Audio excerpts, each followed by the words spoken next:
નમસ્કાર, આમ Devraj nation plus news. હું છું આપની સાથે હેતુ ગોયલ. જાંબુઘોડાના ખાખરીયા ગામે ખનીજ વિભાગના દરોડામાં 9 વાહનો સીઝ કરાયા છે. પંચમહાલ ખાણ ખનીજ વિભાગ દ્વારા જાંબુઘોડા તાલુકામાં કડક કાર્યવાહી હાથ ધરવામાં આવી છે. બુધવારના રોજ જાંબુઘોડા બોડેલી નેશનલ હાઈવે ઉપર આવેલા ખાખરીયા ગામ પાસે દરોડા પાડીને રોયલ્ટી પાસ વગર રેતીનું વહન કરતા 7 ટ્રેક્ટર અને 2 ટ્રકને સીઝ કરવામાં આવ્યા છે. આ ટ્રેક્ટરો છોટાઉદેપુર જિલ્લામાંથી પંચમહાલ જિલ્લામાં આવેલા સ્ટેકોમાં વગર પાસ પરમિટે રેતીનું વહન કરી નાખતા હોય છે. ત્યારે ખાણ ખનીજ વિભાગ દ્વારા તમામ 7 ટ્રેક્ટર અને 2 ટ્રકને તાત્કાલિક સીઝ કરીને અંબિકા સ્ટોક ખાતે સુરક્ષિત રીતે મૂકવામાં આવ્યા છે. સીઝ કરવામાં આવેલા આ તમામ વાહનોને ખનીજની અંદાજિત કિંમત ₹80 લાખનો મુદ્દામાલ કબજે કરી કાર્યવાહી હાથ ધરવામાં આવી છે.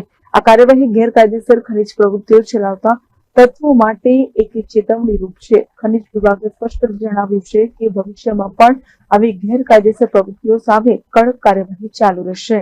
કિરણ Gohil, nation plus news, Panchmahal. સમાચારોના સતત અપડેટ મેળવવા માટે અમારી નેશન પ્લસ ન્યૂઝની યુટ્યુબ ચેનલને સબસ્ક્રાઇબ કરો, બેલ આઇકન દબાવો અને જોડાયેલા રહો ફેસબુક, ઇન્સ્ટાગ્રામ અને ટ્વિટર પર.